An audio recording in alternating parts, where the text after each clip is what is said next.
Hello everyone. तो कैसे हैं आप लोग। मध्य प्रदेश प्राथमिक शिक्षक चयन परीक्षा 2025 में बाल विकास सीरीज का ये 20वां वीडियो। और आज हम प्रैक्टिस कर रहे हैं, चूंकि इसके पहले हम 19 PYQ को सॉल्व कर चुके हैं। ये 20वां वीडियो है और ये 13 मार्च का जो पेपर है। आइए शुरू करते हैं आज की इस वीडियो को। पहला प्रश्न है कि बच्चों में थायरॉक्सिन हार्मोन की कमी से कौन सा रोग देखा जाता है। थायरॉक्सिन हार्मोन जो होता है वो थायराइड ग्रंथि से निकलता है। किससे निकलता है? थायराइड ग्रंथि से। थायरॉक्सिन हार्मोन करता क्या है? शरीर की जो चय अपचय प्रक्रियाएं हैं, चय अपचय मतलब हमारे पाचन से संबंधित, ऊर्जा देने से संबंधित, इन प्रक्रियाओं को ये बढ़ाता है। तो थायरोक्सिन हार्मोन जब कम हो जाता है तो क्रिटेनिज्म नामक एक जो है क्या हो जाता है, रोग हो जाता है। अब इस रोग से क्या होता है? शारीरिक और मानसिक विकास बच्चों का धीमा हो जाता है। और होता किस कारण से? थायरॉक्सिन हार्मोन की कमी के कारण ये रोग हो जाता है। शारीरिक और मानसिक विकास यानी डेवलपमेंट से संबंधित जो डिसऑर्डर है वो हो जाता है। अब थायरोक्सिन हार्मोन क्यों कम हो जाता है? क्योंकि इसका जो अक्सर एक कारण माना जाता है कि बच्चों में आयोडीन की कमी से जो है, ये इसकी कमी से जो है, या बच्चे जब गर्भ में हैं तो गर्भावस्था में यदि माता कम सेवन कर रही है आयोडीन का, तो उसकी वजह से थायरोक्सिन हार्मोन की कमी हो जाती है बच्चों में। आई होप जो है क्लियर हो गया होगा। आगे देखते हैं। ऐसे बच्चे जो गंदे कपड़े में आते हैं स्कूल, तो उन्हें क्या करना चाहिए? तो कक्षा से बाहर रहना चाहिए, बिल्कुल नहीं होना चाहिए। माता पिता को बुलाने के लिए तो ये भी उतना सही नहीं है। तीसरा ज्यादा इसका सही है कि हमें उन्हें स्वच्छता के महत्व के बारे में बताना चाहिए। तो ये इस प्रश्न का जो है बिल्कुल सही उत्तर है। आगे हम बढ़ते हैं। अगला प्रश्न है कि विशिष्ट क्षमताओं और कौशल, जैसे ये संगीत, कोई लॉजिकल रीजनिंग हो गया, कोई देशिक योग्यता यानी स्पेशियल एबिलिटी के लिए छात्रों की क्षमता का आकलन करने के लिए किए गए परीक्षण को क्या कहा जाता है? इसको जो कहा जाता है, इसको एप्टीट्यूड टेस्ट या अभिक्षमता परीक्षण कहा जाता है। एप्टीट्यूड क्या होता है? एप्टीट्यूड मतलब होता है किसी विषय में आपकी योग्यता से है। और यह जो योग्यता होती है एप्टीट्यूड, ये आपकी जन्मजात रहती है। हालांकि होना नहीं चाहिए, लेकिन ये है। ये कैसी है? जन्मजात है, अनुवांशिक है। और अमेरिका जैसे देशों में तो एप्टीट्यूड टेस्ट होता है। फॉर एग्जाम्पल, जैसे किसी कोई बच्चा है, एप्टीट्यूड टेस्ट देगा, उस टेस्ट के मार्क्स के अकॉर्डिंग एडमिशन होता है कहीं भी। जैसे उसे क्रिकेट की एकेडमी में क्या लेना है? एडमिशन। तो उसका एप्टीट्यूड का मतलब इंटरेस्ट और योग्यता उसकी है क्रिकेट लायक, नहीं। फॉर एग्जाम्पल जैसे सचिन है, सचिन में किसका एप्टीट्यूड है? सचिन तेंदुलकर में क्रिकेट खेलने का। सोचिए, क्या वो यदि कितनी भी कोशिश कर ले, क्या वो संगीतज्ञ बन पाता? तो ज्यादातर चांसेस हैं कि वो जो है म्यूजिशियन नहीं बन पाता, क्योंकि उसमें उसका एप्टीट्यूड ही नहीं है। तो होता क्या है, जहां आपका इंटरेस्ट है, इंटरेस्ट मतलब आपका जो रुचि है, प्लस एप्टीट्यूड मतलब आपकी योग्यताएं, दोनों यदि एक क्षेत्र है, तब आपको निश्चित ही उसमें सफलता मिलती है। आपने देखेंगे बहुत सारे लोगों का इंटरेस्ट बहुत रहता है, लेकिन उसमें उसमें योग्यता नहीं है, तो वो सफल नहीं हो पाता है। आप सचिन के जो लड़का है अर्जुन तेंदुलकर को ही देख लीजिए, है ना? कितना क्रिकेट खेलता है, लेकिन थोड़ा सा वो जो उसका स्तर होना चाहिए, या हमने ज्यादा ही एक्सपेक्टेशन पाल रखी है, तो उसका उस लेवल का नहीं है। तो कह सकते हैं ये एक सिर्फ एक उदाहरण था। तो इसका सही उत्तर क्या है? अभिक्षमता परीक्षण किया जाता है इस तरह की जो विशेष क्षमताएं हैं उनको आकलन करने के लिए। आगे हम बढ़ते हैं। पठन विकार जो है एक विकासात्मक विकार है, तो किसकी अपेक्षा काफी कम पढ़ने की उपलब्धि उपलब्धि जैसे सटीकता, गति और समझ की विशेषता है। तो फिर से एक बार पढ़ते हैं। कई बार क्या होता है कि दो बार पढ़ने की जरूरत पड़ती है हमें। तो यहाँ पर जो किसी के लिए पठन विकार है, वह सटीकता नहीं कर पा रहा है पढ़ने में, गति नहीं आ पा रही है और समझ, तो ये उसकी पढ़ने से संबंधित किस तरह की विशेषता है कम पढ़ने की? ये एक क्रोनोलॉजिकल ऑर्डर में लिखे हुए हैं, सटीकता, गति और समझ। ये इस प्रश्न का जो उत्तर है। बाकी आईक्यू, स्कूल का अनुभव या दिए गए विकल्प, बाकी इसका उत्तर नहीं है। ऑप्शन नंबर ए इसका करेक्ट आंसर है। हम आगे बढ़ते हैं। अगला प्रश्न है, निम्नलिखित में से किस तकनीकी का इस्तेमाल हकलाहट की समस्या में निदान में किया जाता है? कोई बच्चा हकलाता है, जो है बार बार रुक जाता है बोलने में, तो उसके लिए जो है लंबा भाषण या प्रोलॉन्ग्ड स्पीच का जो है इस थेरेपी का सहारा लिया जाता है। इसमें होता क्या है, बच्चों को जो लंबे लंबे पैराग्राफ या कहानी दी जाती हैं और उनको धीरे धीरे बोलने के लिए बोला जाता है। कैसे? धीरे धीरे एक एक शब्द पर कंट्रोल करते हुए। और एक एक शब्द पर कंट्रोल करता है, धीरे धीरे उसको स्पीड बढ़ाने के लिए बोला जाता है। तो 100% नहीं दूर हो पाती है हकलाहट, लेकिन उसको ये है कि बोलने में काफी हद तक दूर हो जाता है उसका हकलाना, और अंदर से कॉन्फिडेंस आने लगता है। तो ये जो है, इस जो थेरेपी है, प्रोलॉन्ग्ड स्पीच जो है, ये हकलाहट की समस्या दूर करने में ये उपयोग में लाई जाती है। आगे देखते हैं, दया, सहयोग, स्वाभिमान की प्रवृत्ति किसके द्वारा अधिक प्रभावित होती है? तो दया, सहयोग और स्वाभिमान, तो ये सब जो है आपका जन्मजात नहीं आता है।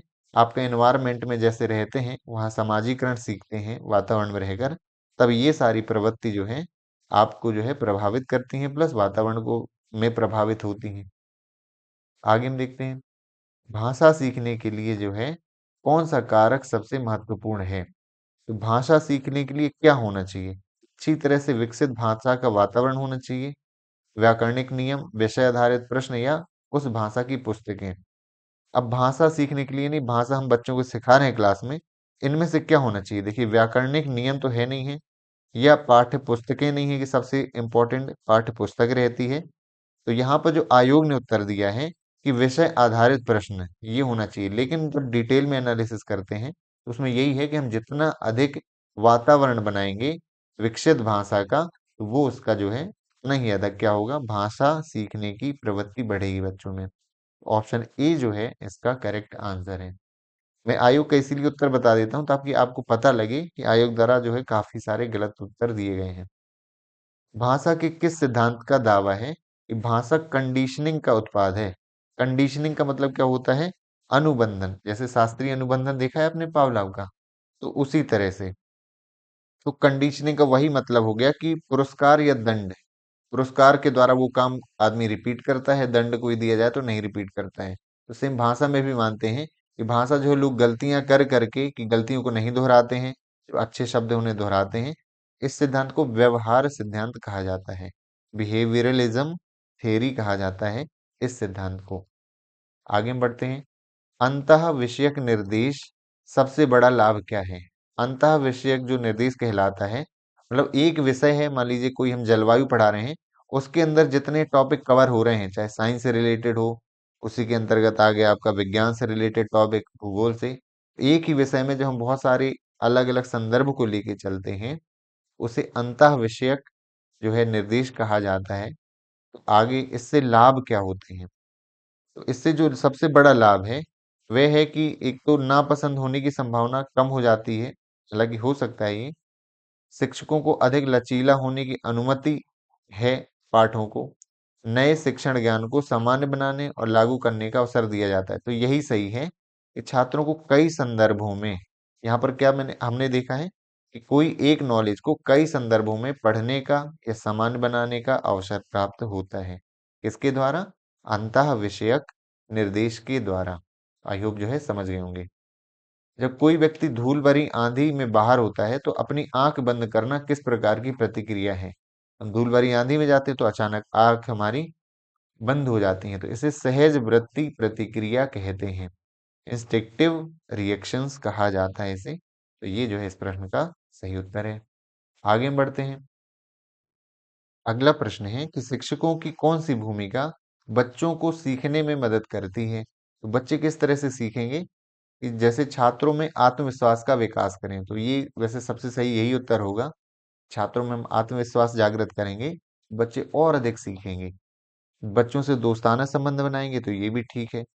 हम बच्चों के लिए एक समान वांछित स्तर तक पहुंचने के लिए बहुत सख्त होंगे तो ये उत्तर गलत हो जाएगा। हालांकि ये सही दूसरा भी है, लेकिन सबसे सही उत्तर कौन सा है? ऑप्शन वन जो है इसका करेक्ट आंसर है। केवल पढ़ाई पर ध्यान केंद्रित करेंगे तो ये भी गलत है कि स्वच्छता पर हम ध्यान ही नहीं दे रहे हैं। ऑप्शन नंबर वन जो है करेक्ट आंसर है इस प्रश्न का। आगे हम देखते हैं कि अधिगम एक ऐसी प्रक्रिया है जिसके द्वारा व्यवहार को किसके माध्यम से संशोधित किया जाता है या बदल दिया जाता है? अधिगम यानी अधिगम के द्वारा जो है व्यवहार को संशोधित किया जाता है, किसके द्वारा? अनुभव के द्वारा, प्रशिक्षण के द्वारा या स्वाभाविक प्रवृत्ति के द्वारा। तो इसमें जो है अनुभव और प्रशिक्षण शामिल है, अधिगम के अंतर्गत स्वाभाविक प्रवृत्ति शामिल नहीं है। तो इन दोनों को जो है जिसमें भी ऑप्शन होगा हमारा सी नंबर जो है इसका करेक्ट उत्तर हो जाएगा। हम आगे बढ़ते हैं। बच्चों को भावनाएं जो है विरासत में मिली है, यह कथन क्या है? तो यह कथन बिल्कुल सही है। चार्ल्स डार्विन का यही कथन है कि जो भावनाएं इमोशंस होते हैं वो किससे आते हैं? हेरिडिटी यानी आनुवांशिक रहती हैं। यहाँ पर सॉरी, ये जो है आपका आनुवांशिक बिल्कुल सही है, आनुवांशिक होती है, डार्विन का यह कथन है। तो क्या यह कथन है? तो बिल्कुल यही कथन है। कथन तो है ही क्योंकि कथन के फॉर्मेट में लिखा है ये।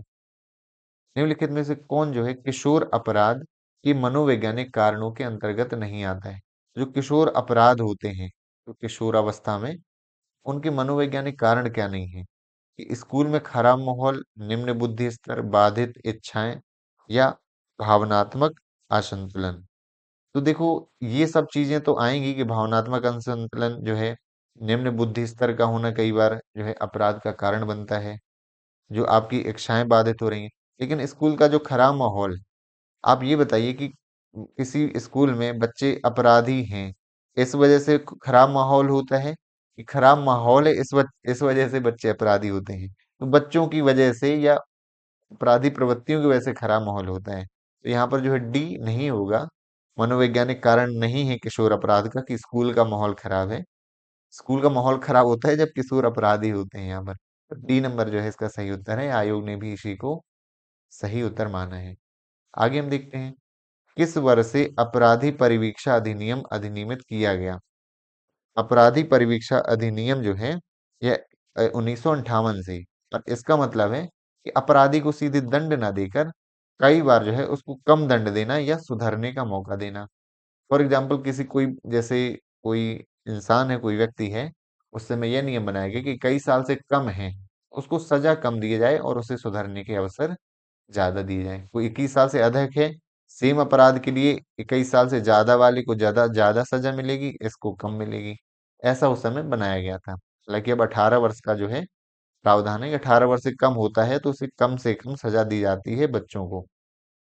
और अलग जेल भी रखी जाती है, बच्चा जेल कहलाती है। और बच्चा जेल नहीं, इन्हें इन्हें तो बाल सुधार गृह बोला जाता है। वहां सारी सुविधाएं भी दी जाती हैं कम से कम, क्योंकि उद्देश्य भी वही है ना, सुधारना। आगे हम देखते हैं, प्रगतिशील अधिगम की उपयुक्त विशेषता क्या है? तो प्रगतिशील अधिगम अंक और सफलता के लिए, तो ये तो बिल्कुल भी नहीं होगा। अगला हम देते हैं, पाठ्य पुस्तकों पर जोर ना दें, कई संसाधनों पर जोर दें। तो यही बिल्कुल सही उत्तर है कि हमें मल्टीपल रिसोर्सेज पर क्या करना है? जोर देना है। रटने का ज्ञान बिल्कुल नहीं है। सख्त समय सारणी बिल्कुल नहीं होगा। आगे हम बढ़ते हैं, निम्नलिखित में से कौन बच्चों पर शिक्षा के प्रभाव पर अध्ययन करने वाला पहला विचारक था? कि बच्चों की शिक्षा पर जो है प्रभाव जो है अध्ययन करने वाला, तो ये रहे हैं आपके, ये रूसो रहे हैं। तो ये इसका जो है सही उत्तर है। आगे हम बढ़ते हैं, कौन जो है किंडरगार्टन यानी जो बाल वाटिका, आंगनबाड़ी, प्ले स्कूल के विकास क्षेत्र नहीं होना चाहिए? तो which of the following should not be development area for a kindergarten? तो विकास क्षेत्र नहीं है किसका? किंडरगार्टन का। तो क्रियात्मक, शारीरिक, भाषा और संचार, सामाजिक, भावनात्मक और पाठ्य पुस्तकों के आसपास केंद्रित होना चाहिए। यही सही हो जाएगा कि हम जो बच्चा प्ले स्कूल है, हम उसको ये थोड़ी कहेंगे कि वो पाठ्य पुस्तकों में ही डूबा रहे, पाठ्य पुस्तकों में केंद्रित होना चाहिए। ये गलत है। प्ले स्कूल का मतलब है वो ज्यादा से ज्यादा चीजें जो है एक्सप्लोर करे जो उसके आसपास है। तो इसका डी नंबर का जो है सही उत्तर ये है कि ये नहीं होना चाहिए। आगे देखते हैं, हमारा परिणाम प्राप्त करने के लिए किसी विषय वस्तु कंटेंट में किसी विशेष ऑपरेशन को लागू करने के लिए किस आयाम का उपयोग करना चाहिए?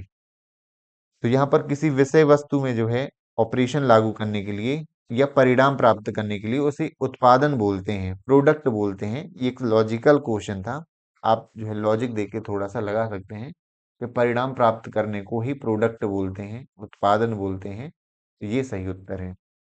आगे देखते हैं, गार्डनर का जो बहुबुद्धि सिद्धांत है, इनमें जो है शब्दों, वाक्यों को समझना, अच्छा पढ़ना, लिखना, ये सब कौन सी बुद्धि है? तो ये सब किसके अंतर्गत आएगा? ये भाषाई बुद्धि के अंतर्गत आएगा, क्योंकि भाषा संबंधी इसमें सारी बात की गई है। बढ़ते हैं अगले प्रश्न की ओर। आगे, रेमंड केटल ये मनोवैज्ञानिक हैं, इनके अनुसार बढ़ती उम्र के साथ जो तरल बुद्धि है, तरल बुद्धि मतलब ऐसी बुद्धि जिसमें अनुभव का कोई प्रभाव नहीं पड़ता है, क्रिएटिविटी इसके अंतर्गत आती है। तरल बुद्धि क्या होती है? तो तरल बुद्धि जो है, ये अनुभव का प्रभाव नहीं पड़ता है ना? ये क्या है? एक प्रकार से अमूर्त सोचने की बुद्धि है। तो उम्र के साथ क्या है, इसमें गिरावट आती है, इतनी अधिक आगे चल के जो है आपकी क्रिएटिविटी नहीं आएगी। सिर्फ आप जब बड़े होंगे तो क्रिस्टल बुद्धि आएगी काम में। क्रिस्टल का मतलब जहां अनुभव काम में आता है। दो प्रकार की बुद्धि है, किसने दिया है? रेमंड केटल ने। तरल बुद्धि एक तरह से क्या आएगी? गिरावट आएगी। लेकिन जो क्रिस्टल बुद्धि होगी आपकी, जो अनुभव आधारित है, वो आपकी बढ़ती जाएगी उम्र के साथ। इस प्रश्न का उत्तर ऑप्शन नंबर बी हो जाएगा। कुमार एक आईपीएस अधिकारी बनना चाहते हैं। कौन से अधिकारी? आईपीएस अधिकारी। दिन में 8 घंटे पढ़ाई करते हैं। तो ये किसका उदाहरण है? तो ये आईपीएस किसी को बनना है। आईपीएस लक्ष्य हो गया, जहां पे कोई लक्ष्य को ध्यान में रखते हुए तैयारी की जाए, तो ये लक्ष्य जो है अपने आप में एक बाह्य अभिप्रेरणा होता है। एक्सटर्नल मोटिवेशन का ये कारण होगा। आंतरिक अभिप्रेरणा नहीं कहेंगे। आंतरिक अभिप्रेरणा है कहाँ? जहाँ अपने रुचि या इंटरेस्ट के हिसाब से आदमी कोई सब्जेक्ट पढ़ रहा है, ईवीएस या जीएस पढ़ रहा है, उसका लक्ष्य ना हो आईपीएस बनना, वो सिर्फ जीएस से जीएस पढ़े जा रहा हो, बाय डिफॉल्ट वो बन जाए आईपीएस, अलग बात है। लेकिन यहाँ पर तो लक्ष्य को ध्यान पे रख के जब तैयारी की जाती है, उसे एक्सटर्नल मोटिवेशन कहते हैं। आगे देखते हैं। कौन सा सिद्धांत यह नहीं मानता कि केवल शारीरिक प्रतिक्रिया ही व्यक्तिपरक भावनाओं प्रतिक्रिया की व्याख्या कर सकती है? कि शारीरिक प्रतिक्रिया जो है भावनात्मक प्रतिक्रिया की व्याख्या कर सकती है, यह नहीं मानता है। कौन सा सिद्धांत है ऐसा? कैनन बार्ड का सिद्धांत जो है यह मानता है। इसको हम उदाहरण से देखते हैं। तो भावनात्मक प्रतिक्रिया एक मानिए कोई, जैसे आप बताइए इमोशंस को, जैसे कोई एक खुशी है। अब खुशी की शारीरिक प्रतिक्रिया क्या हो सकती है ना? या फिर आप मान लीजिए कि खुशी हो गई, या डर हो गया, या क्रोध हो गया। ये तीन अलग अलग क्या हैं? भावनात्मक प्रतिक्रिया हैं। तो यहाँ पर बहुत सारी प्रतिक्रिया क्या हो गई? खुशी, डर और क्रोध। लेकिन इन तीनों में आपकी क्या हो सकती है? हार्ट बीट बढ़ सकती है ना, दिल की धड़कन। तो देखिए शारीरिक प्रतिक्रिया तो एक ही हो गई, लेकिन यहाँ पर भावनात्मक प्रतिक्रियाएं अलग अलग हैं। तो ये जो सिद्धांत है कैननबार्ड ये नहीं मानता, ये कहता है कि भाई अलग अलग हो सकती हैं। ये क्या लिखा है कि केवल शारीरिक प्रतिक्रिया ही भावनात्मक प्रतिक्रिया को व्यक्त कर सकती है? ऐसा बिल्कुल नहीं है। ये इस एग्जाम्पल से जो है आपको समझ में आ गया होगा। आगे देखते हैं। गिलफोर्ड द्वारा प्रस्तुत सृजनात्मक चिंतन की विशेषताओं में सम्मिलित नहीं है। तो इसका जो है कौन सा शामिल नहीं है? सृजनात्मक चिंतन की जो विशेषताएं बताई हैं, तो इसमें जो है दिनचर्या शामिल नहीं है। तो यहाँ पर थोड़ी सी व्याख्या हम करें कि गिलफोर्ड एक मनोवैज्ञानिक हैं। इन्होंने जो है एक सृजनात्मक चिंतन की विशेषताएं बताई हैं कि एक व्यक्ति सृजनात्मक कब कहलाएगा? जब उसके अंदर देखो, जब प्रवाह होगा। प्रवाह मतलब विचारों को प्रवाह पूर्वक जो है अपना दर्शा सके। जैसे कोई फॉर एग्जांपल लेखक भी है, कोई कहानी लिखेगा तो उसमें एक प्रवाह हो, यानी ये एक सृजनात्मकता कहलाएगी। दूसरा उसमें क्या हो? लचीलापन हो, विचार उत्पन्न करने की उसमें क्षमताएं बहुत सारी हो, है ना? तो वो क्या कहलाएगा? सृजनात्मक। उसमें एक मौलिकता हो। मौलिकता मतलब वो एक अद्वितीय विचार उत्पन्न कर सके, किसी की कॉपी ना करे। तो ये चीजें जो हैं, उसी के बाद विस्तारण हो, यानी उसके अंदर विचार आएगा तो उसको डीप में सर्च करने की जो है क्षमताएं हो। उसके बाद उसमें क्या हो? संवेदनशीलता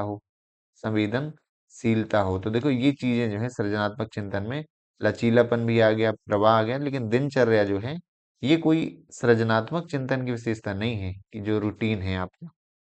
ये सारी जो चीजें हैं सृजनात्मक चिंतन की क्या है? ये आपकी विशेषताएं हैं। आगे हम देते हैं। जीन पियाजे के अनुसार जो संक्रियात्मक बौद्धिकता है, किसका सक्रिय पहेलू है? तो जीन पियाजे ने जो है, आपको पता होगा किसका सिद्धांत दिया है? उन्होंने इंटेलिजेंस का यानी संज्ञानात्मक विकास का सिद्धांत दिया है। तो संक्रियात्मक जो ऑपरेटिव इंटेलिजेंस है, वो बुद्धि का सक्रिय पहेलू है। तो ये आपको जो है याद रख लेना है। आगे हम बढ़ते हैं। आरटी एक्ट आपको पता है, 2000 जो है, राइट राइट टू एजुकेशन, लेकिन इसी में अभी और कुछ है। शिक्षा का अधिकार अधिनियम निर्योग्यता, यहाँ निर्योग्यता शब्द है, किस संदर्भ में, किसकी ओर संकेत करता है यहाँ पर। तो यहाँ पर बात की गई है किसकी, निर्योग्यता की, निर्योग्यता नहीं डिसेबिलिटी की। तो यहाँ पर वो हमारा राइट टू एजुकेशन वो 2009 वाला नहीं है, यहाँ पर डिसेबिलिटी की बात है। तो एक डिसेबल बच्चों को भी जो है राइट टू एजुकेशन की बात की गई है सन 2005 में। आगे हम देखते हैं, एक बच्चे की जो शारीरिक विशेषताएं हैं किससे प्रभावित होती हैं। क्या डीएनए से होती हैं, लेकिन जो शारीरिक विशेषताएं हैं वह पर्यावरण से प्रभावित होती हैं। बच्चे ने जन्म लिया, अब जैसे पर्यावरण माहौल में रहेगा, कोई भारत में रहेगा या अफ्रीका में रह रहा है ना, एक बच्चे को अलग अलग जगह में रहोगे तो उसका शारीरिक पर प्रभाव पड़ेगा वातावरण का। तो ये क्या है, ऑप्शन ए जो है वह सही उत्तर है। आगे हम देखते हैं, लैंगिक समाजीकरण जो है जन्म से शुरू होता है और किसके अतिरिक्त समाजीकरण निम्नलिखित में से सभी प्रमुख कारकों के माध्यम से होता है।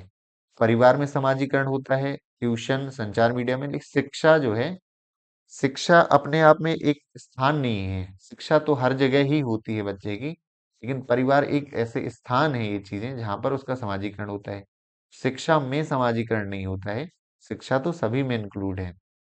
आगे हम देखते हैं, कौन सी शिक्षण पद्धति निरंकुश कहलाती है। निरंकुश का ये मतलब है जहाँ टीचर ही सब कुछ है, राजा है, बच्चों को बस सिर्फ देखना है, सुनना है, यानी बच्चों की उसमें बहुत ज्यादा नहीं चलती है ना। खोज विधि, विचार विमर्श, इन सब में तो बच्चे भी ये पार्टिसिपेट करते हैं। ह्यूरिस्टिक मेथड में भी बच्चे पार्टिसिपेट करते हैं, लेकिन जो डेमोन्स्ट्रेशन है, टीचर क्या करेगा, कोई प्रयोग दिखाएगा और बच्चे उसे देखेंगे, है ना, तो ये डेमोन्स्ट्रेशन मेथड कहलाती है। इसमें एक थोड़ा सा निरंकुश रणनीति जो है आ जाती है। हालांकि डेमोन्स्ट्रेशन मेथड भी बहुत अच्छी मेथड है, बीच बीच में प्रयोग करना चाहिए इसका। लेकिन इसमें ये है ना कि आपको केवल एक मेथड यूज नहीं करनी, आपको मल्टीपल टीचिंग मेथड यूज करनी होती है क्लास में। तो ये भी मेथड जो है बहुत कारगर होती है। आगे है, भाषा विकास के लिए सबसे संवेदनशील समय कौन सा होता है, यानी सबसे ज्यादा सेंसिटिव पीरियड, जहाँ पर सबसे ज्यादा भाषा विकास की बच्चों की आवश्यकता होती है और बच्चे स्वयं भाषा सीखते हैं, वह कौन सी स्टेज होती है, ये आज का होमवर्क है। और इसके साथ जो है हम कल का सवाल भी कर लेते हैं कि अनौपचारिक समूहों में जो है सामाजिक संबंधों का अध्ययन करने के लिए किस तकनीकी का उपयोग किया जाता है। इसका आंसर क्या था, सोशियोमेट्री था, समाज मिति था। अब समाज मिति किसे कहते हैं, समाज मिति का मतलब होता है कि सदस्यों के बीच जो है, ये क्या करता है कि सदस्यों के बीच कोई पसंद या नापसंद को मापने का काम करता है, पसंद या नापसंद को नापने का कार्य करता है। फॉर एग्जाम्पल, जैसे कोई टीचर है, टीचर कोई बच्चों से पूछता है कि कोई बच्चे किसके साथ बैठना पसंद करते हैं, किसके साथ नहीं करते हैं पसंद बैठना। उससे क्या हो जाता है, उससे अलग अलग पता चल जाता है कि कौन से बच्चे ज्यादा सामाजिक हैं, कौन से कम सामाजिक हैं। तो इसलिए जो है इसका आंसर क्या है, समाज मिति के अनौपचारिक समूहों में सामाजिक संबंधों का अध्ययन करने के लिए जो है यह तकनीक का उपयोग किया जाता है कि सामाजिक संबंध हमें पता चल जाते हैं कौन अधिक सामाजिक है कौन कम है। आयोग ने भी इसी को जो है सही उत्तर माना था। तो आई होप जो है आज की वीडियो पसंद आई होगी। Thank you so much for watching this video. मिलते हैं अगली वीडियो में। और आयोग का जो है रिजल्ट भी आ गया है, आपको पता है काफी दिन हो गए हैं। तो अब आप तैयारी तो बिल्कुल कंटिन्यू करिए ही, अब तो मुझे बोलना भी नहीं पड़ेगा। और बोलना क्या है, आपको तो खुद आना चाहिए, है ना। तो मिलते हैं हम जो है अगली वीडियो में, इसी तरह अपनी तैयारी बनाए रखिए। Thank you so much for watching this video. Thank you so much.